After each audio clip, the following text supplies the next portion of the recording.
ओम शांति 26 मार्च 2026 प्रातः मुरली बाबा कहते मिठे बच्चे संग दोषरु मुक्त रही पाठ पढ़ा उपरे पूरा पूरा ध्यान दियो तेबे कौनसी प्रकार तोफान आसी परिबो नाही किंतु माया को केबे भी दोषी कर नाही। संग दोषरु मुक्त रही पाठ पढ़ा उपरे पूरा पूरा ध्यान दियो तेबे कौनसी प्रकार तोफान आसी परिबो नाही किंतु माया को केबे भी दोषी कर नाही। प्रश्न केउ गोटिए कथा को सर्वदा ध्यान रे रखिले तुमर बेड़ा अर्थात नौका पारी होई जिवो। केउ गोटिए कथा को सर्वदा ध्यान रे रखिले तुमर बेड़ा अर्थात नौका पारी होई जिवो। उत्तर बाबा आपणकर जहा आदेश एही भली सर्वदा बाबांको हुकुम अर्थात आदेश अनुसारे चालू थाओ तेबे तुमर बेड़ा पारी होई जिवो। हुकुम अनुसारे चालुथिबा पिला माने मायार आक्रमणरु रक्षा पाई जांती। सेमानंको बुद्धिर ताला खोली जाए। अपार खुशीर अनुभव करंती। सेमानंको द्वारा कोनोसी ओलटा कर्म होई न थाए। गीत तुम्ही पाके हमने जहां पा लिया है। ओम शांति। समस्त सेंटर रो मीठा मीठा पिला माने गीत सुनिले समस्ते जानी छंती जे बेहद्र पितांक ठारू पुनर्बार 5000 वर्ष पूर्व भली आमे विश्वर राजत्व नेबाकू जाउछु एवं एही भली कल्प कल्प आमे राजत्व नै आसीछु। राजत्व नेउछु पुणी हराई देउछु। पिला माने जानी छंती एबे आमे बेहद बाबांकर कोल को आसीछु। बाबांकर संतान होइछु। एहा सत्य अटे। घरे बसी आमे पुरुषार्थ करूछु। बेहद्र पितांक ठारू उच्च पद पाइबा पाई पाठ पढ़ा चलीछि। तुमे जानिछ ज्ञानर सागर पतित पावन समस्तंकर सद्गति दाता शिव बाबा ही आमर पिता शिक्षक एवं सद्गुरु मध्य अटंती। तांक ठारू आमे संपत्ति नेउछु तेणु उच्च पद पाइबा पाई केते पुरुषार्थ करिबा दरकार। अज्ञान कालरे मध्य जेतेबेले स्कूल रे पाठ पढुथिले सेतेबेले निजर पाठ पढ़ा अनुसारे क्रमानुसारे नंबर रखी पास हेउथिले। सेठारे तो केही एभली कुहंती नाही जे माया आमको विघ्न पकाउछि बा तोफान आसुछि। ठीक भाबरे पाठ पढ़ी न थांती बा खराब संगरे पड़ी जाई थांती अथवा खेल कूदरे लागि जाई थांती। सेथि पई पाठ पढ़ी न थांती जहा द्वारा फेल मध्य होई जाई थांती। किंतु एहाकु मायार तोफान कुहा जीव नाही। चाली चलन ठीक नथिले शिक्षक माने सर्टिफिकेट देई थांती जे एहांकर चरित्र खराब अटे। कुसंगरे पड़ी खराब होई जाइछि। एथिरे माया रावण को दोषी करिवार कथा ही नाही। बड़ बड़ भल धनवान लोकमानकर पिला माने केही तो भल पाठ पढ़ी आगकू बढ़ी जांती आउ केही तो मद पीबारे लागि पड़ंती। जदि खराब दिग को गति करंती तेबे तांको पिता कहि थांती जे कुपुत्र होई गला। सही पाठ पढ़ारे तो बहुत विषय थाए। एहा तो गोटिए प्रकारर पाठ पढ़ा। सेठारे मनुष्य पाठ पढ़ाई थांती किंतु एठारे पिला माने जानि छंती जे आमको भगवान पाठ पढ़ाउछंती। जदि आमे भल भाबरे पढ़िबा तेबे विश्वर मालिक मध्य होई परिबा। पिला माने तो बहुत अछंती किंतु केही तो संग दोषरे पढ़ी पाठ पढ़ी पारंती नाही।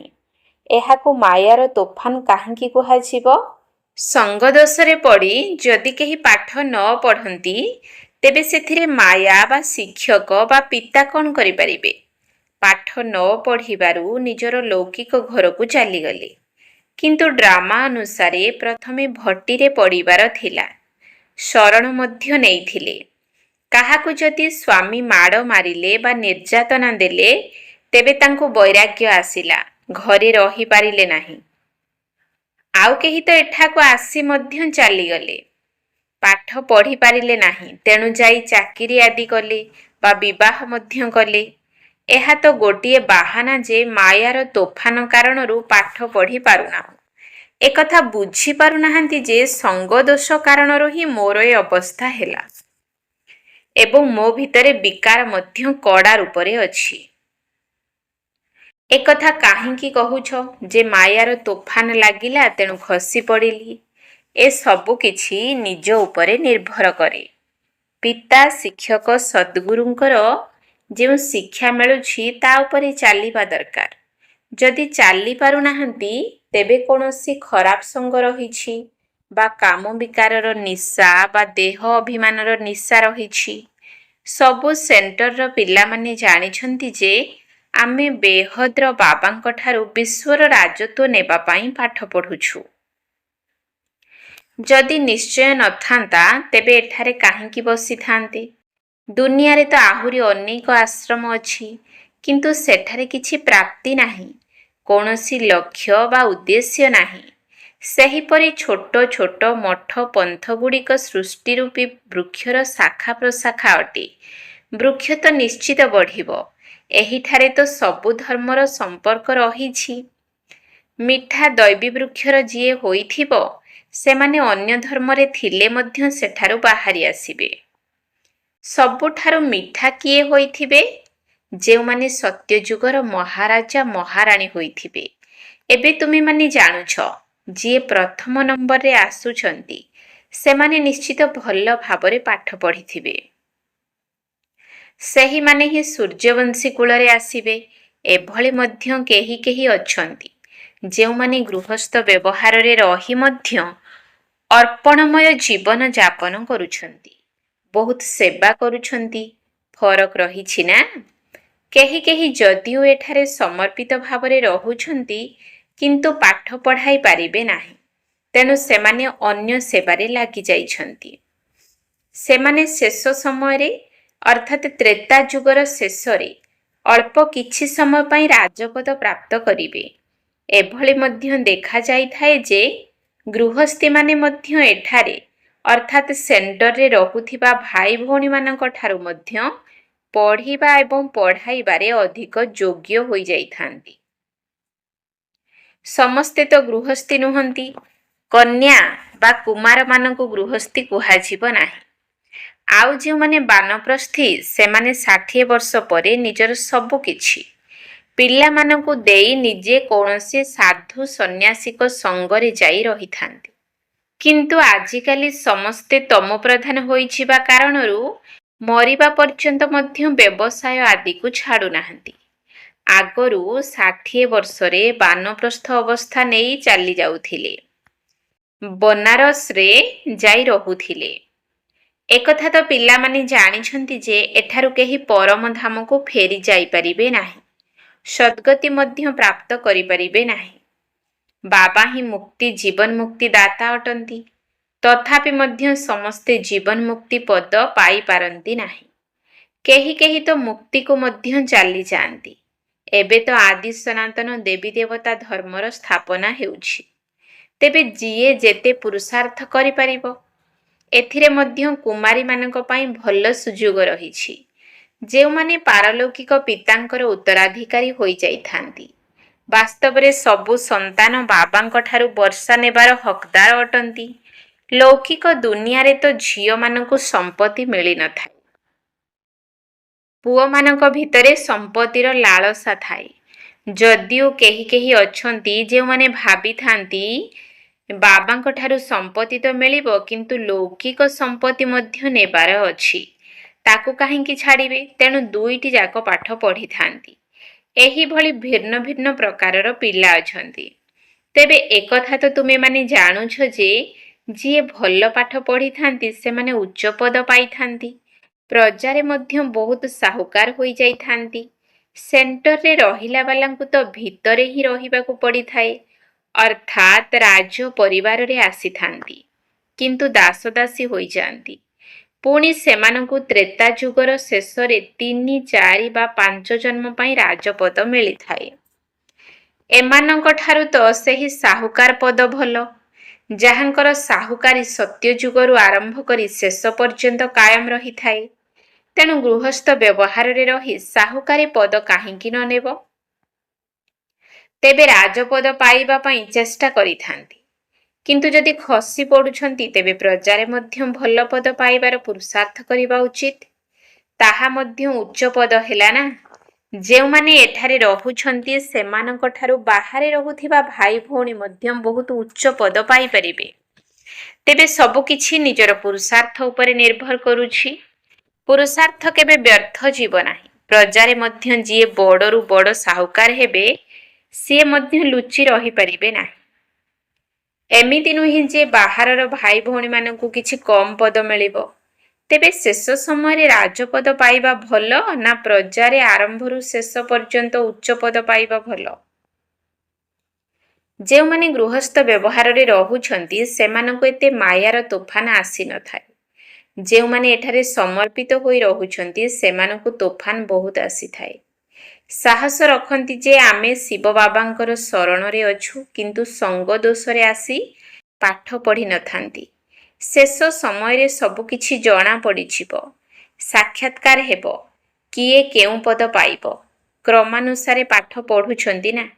କେହି କେହି ତ ସେଣ୍ଟରକୁ ନିଜେ ନିଜେ ଚଳାଇଥାନ୍ତି। ଆଉ କେଉଁଠି ତ ଯିଏ ସେଣ୍ଟର ଚଳାଉଛନ୍ତି ସେମାନଙ୍କ ଠାରୁ ପଢ଼ିଲା ବାଲା ଅଧିକ ଯୋଗ୍ୟ ହୋଇଯାଇଥାନ୍ତି। ତେବେ ସବୁକିଛି ପୁରୁଷାର୍ଥ ଉପରେ ନିର୍ଭର କରୁଛି। ଏମିତି ନୁହେଁ ଯେ ମାୟାର ତୋଫାନ ଆସୁଛି। ନା, ନିଜର ଚାଲି ଚଳନ ଠିକ୍ ନାହିଁ, ଶ୍ରୀମତରେ ଚାଲୁନାହାନ୍ତି। ଲୌକିକରେ ମଧ୍ୟ ଏହିଭଳି ହୋଇଥାଏ। ପିଲାମାନେ ଟିଚର ବା ମା ବାପାଙ୍କର ମତରେ ଚାଲିନଥାନ୍ତି। ତୁମେମାନେ ତ ଏଭଳି ବାବାଙ୍କର ସନ୍ତାନ ହୋଇଛ ଯାହାଙ୍କର କେହି ପିତା ହିଁ ନାହାନ୍ତି। ସେଠାରେ ତ ବହୁତ ବାହାରକୁ ଯିବାକୁ ପଡ଼ିଥାଏ। କେହି କେହି ପିଲା ସଙ୍ଗ ଦୋଷରେ ଆସି ଫେଲ୍ ହୋଇଯାଆନ୍ତି। ତେବେ ଏଭଳି କୁହାଯିବ ନାହିଁ ଯେ ମାୟାର ତୋଫାନ ଆସୁଛି। ଏହା ତ ନିଜର ମୂର୍ଖତା ଅଟେ। ବାବାଙ୍କର ନିର୍ଦ୍ଦେଶ ଅନୁସାରେ ଚାଲୁନାହାନ୍ତି। ଏହିଭଳି ଚାଲି ଚଳନ ଦ୍ୱାରା ଅନେକ ପିଲା ଫେଲ୍ ହୋଇଯାଇଥାନ୍ତି। ବହୁତଙ୍କ ଭିତରେ ଲୋଭ ରହିଥାଏ, କାହା ଭିତରେ କ୍ରୋଧ, କାହା ଭିତରେ ଚୋରି କରିବାର ଅଭ୍ୟାସ। ଶେଷରେ ତ ସବୁ କିଛି ଜଣାପଡ଼ିଯିବ। ଅମୁକ ନିଜର ଏହିଭଳି ଚଳଣି ପାଇଁ ଛାଡ଼ି ଚାଲିଗଲେ। ତେବେ ବୁଝିବାକୁ ହୁଏ ଯେ ସେମାନେ ଶୂଦ୍ର କୁଳର ହୋଇଗଲେ। ତାଙ୍କୁ ପୁଣି ବ୍ରାହ୍ମଣ କୁହାଯିବ ନାହିଁ। ସେମାନେ ପୁଣି ଯାଇ ଶୂଦ୍ର ହୋଇଗଲେ। ପାଠ ପଢ଼ା ଛାଡ଼ିଦେଲେ। ଯଦି ଟିକିଏ ବି ଜ୍ଞାନ ଶୁଣିଥିବେ ତେବେ ପ୍ରଜାରେ ତ ଆସିଯିବେ। ଏହା ବହୁତ ବଡ଼ ବୃକ୍ଷ ଅଟେ। କେଉଁଠୁ କେଉଁଠୁ ବାହାରି ଆସିବେ। ଦେବୀ ଦେବତା ଧର୍ମର ଯେଉଁ ଆତ୍ମାମାନେ ଅନ୍ୟ ଧର୍ମକୁ ଚାଲି ଯାଇଛନ୍ତି ସେମାନେ ମଧ୍ୟ ବାହାରି ଆସିବେ, ଅର୍ଥାତ୍ ବ୍ରାହ୍ମଣ ହେବେ। ଯେତେବେଳେ ବହୁତ ଆସିବେ ସେତେବେଳେ ସମସ୍ତେ ଆଶ୍ଚର୍ଯ୍ୟ ହେବେ। ଅନ୍ୟ ଧର୍ମାବଲମ୍ବୀମାନେ ମୁକ୍ତିର ବର୍ଷା ତ ନେଇପାରିବେ ନା। ଏଠାକୁ ତ କେହି ବି ଆସିପାରିବେ। ଯାହାକୁ ନିଜ କୂଳରେ ଉଚ୍ଚ ପଦ ପାଇବାର ଥିବ ସେମାନେ ମଧ୍ୟ ଆସି ଲକ୍ଷ୍ୟ ନେଇ ଯିବେ। ବାବା ତ ତୁମକୁ ସାକ୍ଷାତକାର କରାଇଥିଲେ ଯେ ସେମାନେ ମଧ୍ୟ ଆସି ଲକ୍ଷ୍ୟ ନେଇ ଯାଉଛନ୍ତି। ଏମିତି ନୁହେଁ ଯେ କେବଳ ଏହିଠାରେ ରହିଲେ ହିଁ ଲକ୍ଷ୍ୟରେ ରହିପାରିବେ। କୌଣସି ବି ଧର୍ମବାଲା ଲକ୍ଷ୍ୟ ନେଇପାରିବେ। ଏଠାରେ ଲକ୍ଷ୍ୟ ମିଳୁଛି। ବାବାଙ୍କୁ ସ୍ମରଣ କର, ଶାନ୍ତିଧାମକୁ ସ୍ମରଣ କର, ତେବେ ନିଜ ଧର୍ମରେ ଉଚ୍ଚ ପଦ ପାଇପାରିବ। ସେମାନଙ୍କୁ ଜୀବନ ମୁକ୍ତି ତ ମିଳିବ ନାହିଁ, ନା ସେମାନେ ସ୍ୱର୍ଗକୁ ଆସିବେ। ତେଣୁ ତାଙ୍କର ଏଠାରେ ମନ ଲାଗିବ ନାହିଁ। ସେହିମାନଙ୍କର ଏଠାରେ ସଚ୍ଚା ସଚ୍ଚା ମନ ଲାଗିଯାଏ ଯେଉଁମାନେ ଦେବୀ ଦେବତା ଧର୍ମର ଅଟନ୍ତି। ଶେଷ ବେଳକୁ ଯେମିତି ସବୁ ଆତ୍ମା ନିଜର ପିତାଙ୍କୁ ତ ଜାଣି ଯାଆନ୍ତୁ। ବହୁତ ସେଣ୍ଟର ମାନଙ୍କରେ ଏଭଳି ମଧ୍ୟ ଅଛନ୍ତି ଯେଉଁମାନଙ୍କର ପାଠପଢ଼ା ପ୍ରତି ଧ୍ୟାନ ନାହିଁ। ତେବେ ବୁଝିବାକୁ ହେବ ଯେ ସେମାନେ ଉଚ୍ଚ ପଦ ପାଇପାରିବେ ନାହିଁ। ଯଦି ନିଶ୍ଚୟ ଥିବ ତେବେ ଏକଥା କହିପାରିବେ ନାହିଁ ଯେ ମୋତେ ଫୁର୍ସତ ନାହିଁ। କିନ୍ତୁ ଭାଗ୍ୟରେ ନାହିଁ, ତେଣୁ କହୁଛନ୍ତି ଫୁର୍ସତ ନାହିଁ, କାମ ଅଛି। ଯଦି ଭାଗ୍ୟରେ ଥିବ ତେବେ ଦିନ ରାତି ପୁରୁଷାର୍ଥ କରିବାରେ ଲାଗି ପଡ଼ିବେ। କେହି କେହି ଚାଲୁ ଚାଲୁ ସଙ୍ଗ ଦୋଷରେ ଆସି ମଧ୍ୟ ଖରାପ ହୋଇଯାଉଛନ୍ତି। ତାକୁ ଗ୍ରହ ଦୋଷ ମଧ୍ୟ କୁହାଯିବ। ବୃହସ୍ପତିଙ୍କର ଦଶା ବଦଳି ଯାଇ ମଙ୍ଗଳ ଦଶା ହୋଇଯାଏ। ଆଗକୁ ଗଲେ ହୁଏତ ଦଶା ବଦଳିଯିବ। କାହା କାହା ପାଇଁ ତ ବାବା କୁହନ୍ତି ରାହୁ ଦଶା ପଡ଼ିଯାଇଛି। ଭଗବାନଙ୍କ କଥାକୁ ବି ମାନୁନାହାନ୍ତି। ଭାବୁଛନ୍ତି ଏକଥା ବ୍ରହ୍ମା କହୁଛନ୍ତି। ପିଲାମାନଙ୍କୁ ଏକଥା ଜଣା ନାହିଁ ଯେ ଏଠାରେ ନିର୍ଦ୍ଦେଶ କିଏ ଦେଉଛନ୍ତି। ଦେହ ଅଭିମାନ ଥିବା କାରଣରୁ ସାକାର ବ୍ରହ୍ମା କହୁଛନ୍ତି ବୋଲି ଭାବି ନେଇଥାନ୍ତି। ଯଦି ଦେହୀ ଅଭିମାନୀ ଅବସ୍ଥା ହୋଇଥିବ ତେବେ ଭାବିବେ ଯେ ଶିବ ବାବା ଯାହା ବି କହୁଛନ୍ତି ତାକୁ ମୋତେ କରିବାକୁ ହେବ। ଭଲ ମନ୍ଦ ପାଇଁ ଶିବ ବାବା ଦାୟୀ ହେବେ। ତେବେ ଶିବ ବାବାଙ୍କର ମତ ଅନୁସାରେ ତ ଚାଲିବା ଦରକାର ନା। କିନ୍ତୁ ଦେହ ଅଭିମାନରେ ଆସିବା କାରଣରୁ ଶିବ ବାବାଙ୍କୁ ଭୁଲି ଯାଇଥାନ୍ତି। ତେଣୁ ଶିବ ବାବା ଦାୟୀ ହୋଇପାରିବେ ନାହିଁ। ତାଙ୍କ ନିର୍ଦ୍ଦେଶକୁ ତ ମୁଣ୍ଡ ଉପରେ ରଖିବା ଦରକାର, କିନ୍ତୁ ଜାଣିପାରୁନାହାନ୍ତି ଯେ କିଏ ବୁଝାଉଛନ୍ତି। ତେବେ ବାବା ତ ଆଉ କିଛି ଆଦେଶ ଦେଉନାହାନ୍ତି। କେବଳ କହୁଛନ୍ତି ମୁଁ ତୁମକୁ ଶ୍ରୀମତ ଦେଉଛି, ପ୍ରଥମେ ତ ମୋତେ ମନେ ପକାଅ ଏବଂ ମୁଁ ଯେଉଁ ଜ୍ଞାନ ଶୁଣାଉଛି ତାକୁ ଧାରଣ କର ଏବଂ କରାଅ। ବାସ୍ ଏହି ଧନ୍ଦା କର। ରାଜାମାନଙ୍କ ପାଖରେ ଯେଉଁମାନେ ଥାଆନ୍ତି ସେମାନେ ଏହିଭଳି କହିଥାନ୍ତି, ଜୋ ହୁକୁମ ଅର୍ଥାତ୍ ଯାହା ଆଦେଶ। ତେବେ ତାହା ତ ରାଜ୍ୟ ଚଳାଉଥିବା ରାଜାମାନେ ଆଦେଶ ଦେଉଥିଲେ। ଏହା ତ ଶିବ ବାବାଙ୍କର ଆଦେଶ ଅଟେ। ତେଣୁ ବାରମ୍ବାର କହିବା ଦରକାର ଜୋ ହୁକୁମ ଶିବ ବାବା। ତେବେ ତୁମକୁ ଖୁସି ମଧ୍ୟ ଲାଗିବ। ଭାବିବ ଶିବ ବାବା ହୁକୁମ ଦେଉଛନ୍ତି।